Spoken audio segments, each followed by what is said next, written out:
কখনো কি এমন মনে হয়েছে যে আমাদের সাথে যা কিছু ঘটছে তার পেছনে আসলে আরও বড় কোনো কারণ লুকিয়ে আছে? আজ আমরা এমনই এক অসাধারণ গল্প শুনব। এটা হলো জ্ঞান, ধৈর্য আর এক অদেখা সত্যকে বোঝার এক কালজয়ী কাহিনী। এই গল্পটা আমাদের ভাবতে শেখাবে যে আমরা খালি চোখে যা দেখি সেটাই হয়তো সবটুকু সত্যি নয়। তো গল্পের শুরুটা হয় ঠিক এই একটা প্রশ্ন দিয়ে। নবী মুসা আলাইসাল্লাম একবার বনি ইসরায়েলের সামনে খুব দারুণ একটা ভাষণ দিয়েছিলেন।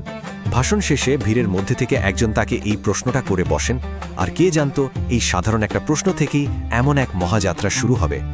যেহেতু মুসা সরাসরি আল্লাহর সাথে কথা বলার সুযোগ পেয়েছিলেন, তার আত্মবিশ্বাস ছিল একদম তুঙ্গে। তিনি উত্তর দিলেন, আমি সবচেয়ে জ্ঞানী। কিন্তু আল্লাহ তাআলা চাইলেন তাকে আরও বড় একটা শিক্ষা দিতে, যে জ্ঞানের আসলে কোনো শেষ নেই।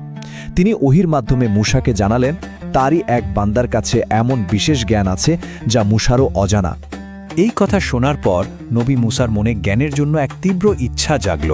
তিনি সাথে সাথে বুঝতে পারলেন যে তার শেখার এখনও অনেক কিছু বাকি। তিনি ঠিক করলেন, যত কষ্টই হোক না কেন বা যত সময়ই লাগুক, তিনি সেই রহস্যময় জ্ঞানী ব্যক্তির সাথে দেখা করবেনই। চলুন এই অসামান্য যাত্রার সঙ্গী হওয়া যাক। এখন কথা হলো, সেই জ্ঞানী ব্যক্তিকে খুঁজে পাওয়া যাবে কিভাবে? আল্লাহ তাদের একটা অদ্ভুত চিহ্ন ঠিক করে দিয়েছিলেন। তাদের সাথে একটা ঝুড়িতে ছিল একটি ভাজা মাছ। বলা হয়েছিল যেখানে এই মাছটা হারিয়ে যাবে ঠিক সেখানেই তারা সেই ব্যক্তির দেখা পাবেন। বেশ অদ্ভুত একটা চিহ্ন, তাই না? আর ঠিক তাই ঘটল। তারা যখন একটা পাথরের কাছে বিশ্রাম নিচ্ছিলেন, তখন এক অবিশ্বাস্য ঘটনা ঘটল। সেই ভাজা মাছটা হঠাৎ জীবন্ত হয়ে ঝুড়ি থেকে লাফ দিয়ে সোজা সমুদ্রে চলে গেল। কিন্তু মজার ব্যাপার হলো, মুসার সঙ্গে ইউশা এই আশ্চর্য ঘটনাটা মুসাকে তখন জানাতেই ভুলে গেলেন। ফলে তারা নিজেদের অজান্তেই তাদের আসল গন্তব্য পার হয়ে আরও অনেকটা দূর চলে যান। যখন তারা নিজেদের ভুলটা বুঝতে পারলেন এবং সেই পাথরের কাছে ফিরে এলেন, তখন অবশেষে সেই প্রতীক্ষিত সাক্ষাৎ হলো।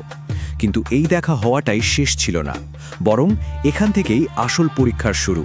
তাদের যাত্রার জন্য এমন একটা কঠিন শর্ত দেওয়া হলো, যা মুসার ধৈর্যকে এক বিরাট পরীক্ষায় ফেলতে চলেছিল। যার সাথে মুসার দেখা হলো তিনি ছিলেন খিজির আলাহিসসুন্নি।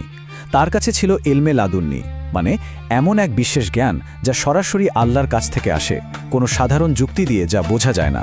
এই জ্ঞানের কারণেই তিনি ঘটনার পেছনের আসল কারণটা দেখতে পেতেন, যা মুসার জ্ঞানের থেকে একেবারেই আলাদা ছিল। খিজির আজ শুরুতেই মুসাকে একটা কঠিন সত্যি কথা বলে দিলেন। তিনি বললেন, আপনি আমার সাথে ধৈর্য ধরতে পারবেন না। কারণটা খুব সহজ।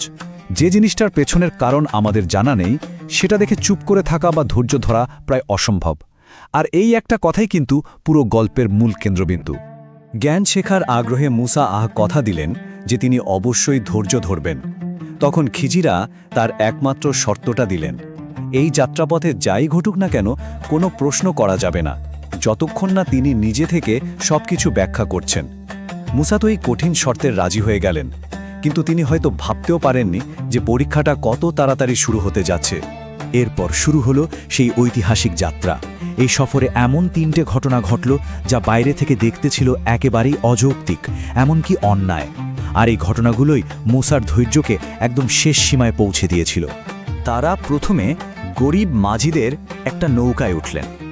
সেই মাঝিরা খুব দয়ালু ছিল, তারা কোনো টাকা ছাড়াই তাদের নদী পার করে দিচ্ছিল।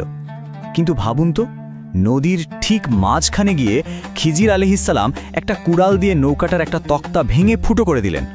এটা দেখে তো যে কারোরই মনে প্রশ্ন আসবে, তাই না, যে মানুষগুলো এত ভালোবেসে সাহায্য করল, তাদের সাথেই এমনটা করা হলো কেন? এর পেছনে কি কারণ থাকতে পারে? মুসা আর নিজেকে সামলাতে পারলেন না। তিনি তার প্রতিজ্ঞা ভেঙে প্রতিবাদ করে বসলেন। খিজির তখন তাকে শুধু তার শর্তের কথাটা মনে করিয়ে দিলেন। মুসা নিজের ভুলের জন্য সাথে সাথে ক্ষমা চাইলেন। এরপর যা ঘটল তা ছিল আরও অনেক বেশি ভয়াবহ। তারা নদীর পাড়ে দেখলেন একদল বাচ্চা খেলাধুলো করছে।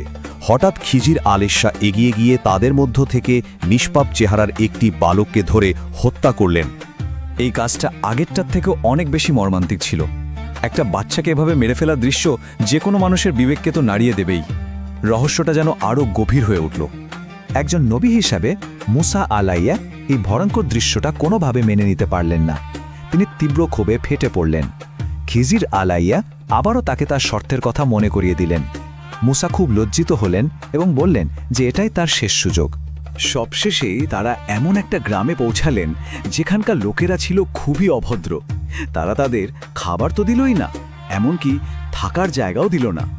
কিন্তু সেই গ্রামেরই একটা ভাঙা দেয়াল খিজির আলাইহিসসালাম কোনো টাকা পয়সা ছাড়াই নিজে থেকে মেরামত করে দিলেন। এবার মুসা এর ধৈর্যের বাঁধ একদম ভেঙে গেল।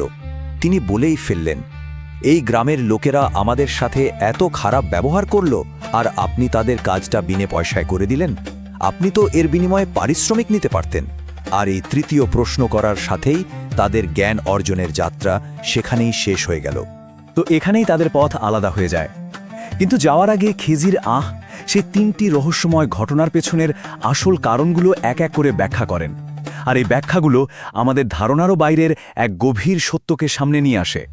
আর এখানেই সব রহস্যের জট খুলে যায়। দেখুন, নৌকাটাকে সামান্য ফুটো করা হয়েছিল কারণ সামনে এক অত্যাচারী রাজা ছিল যে সব ভালো নৌকা জোর করে কেড়ে নিচ্ছিল।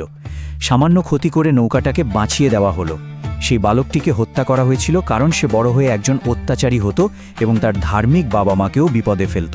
আর সেই ভাঙা দেয়ালটা মেরামত করা হয়েছিল কারণ তার নিচে 2জন এতিম শিশুর জন্য গুপ্তধন লুকানো ছিল, যা তাদের লোভী প্রতিবেশীদের থেকে রক্ষা করা দরকার ছিল। খিজির সবশেষে বললেন যে এই কাজগুলোর একটাও তিনি নিজের ইচ্ছায় করেননি, সবই ছিল আল্লাহর নির্দেশ। মানে প্রতিটি আপাত দৃষ্টিতে খারাপ ঘটনার পেছনেই ছিল এক গভীর ঐশ্বরিক পরিকল্পনা আর কল্যাণ। এই প্রাচীন কাহিনীটা কিন্তু শুধু একটা গল্প নয়, এটা আমাদের নিজেদের জীবনের নানা কঠিন পরিস্থিতি, অপ্রত্যাশিত ক্ষতি আর আপাত দৃষ্টিতে অযৌক্তিক ঘটনাগুলোকে বোঝার জন্য একটা শক্তিশালী চশমার মতো কাজ করে। এই গল্পের মূল শিক্ষাটা কি? শিক্ষাটা হলো, জীবনের সব ঘটনার একটা বাইরের রূপ আছে আর একটা ভেতরের সত্য আছে। যা আজ আমাদের কাছে ক্ষতি মনে হচ্ছে, তা হয়তো ভবিষ্যতের কোনো বড় বিপদ থেকে রক্ষার উপায়। আজকে ছোট কষ্টটা হয়তো আগামীর কোনো বড় বিপর্যয়কে ঠেকিয়ে দিচ্ছে। আর সত্যিকারের জ্ঞান তো এটাই মেনে নেওয়া যে আমরা সব কিছু দেখি না, সব কিছু জানি না, এবং এক অদৃশ্য পরিকল্পনাই আমাদের জন্য সর্বোত্তম। এই আলোচনাটা শেষ করার আগে চলুন একটা প্রশ্ন নিয়ে ভাবা যাক। আমাদের নিজেদের জীবনে ঘটে যাওয়া কঠিন বা দুঃখজনক ঘটনাগুলোর দিকে যদি এই গল্পের চোখ দিয়ে তাকানো যায়, তাহলে হয়তো আমরাও পর্দার আড়ালের কোনো এক মহৎ উদ্দেশ্য খুঁজে পাব। কে জানে, সেই কষ্টগুলোর আড়ালেই হয়তো কোনো কল্যাণ লুকিয়ে আছে।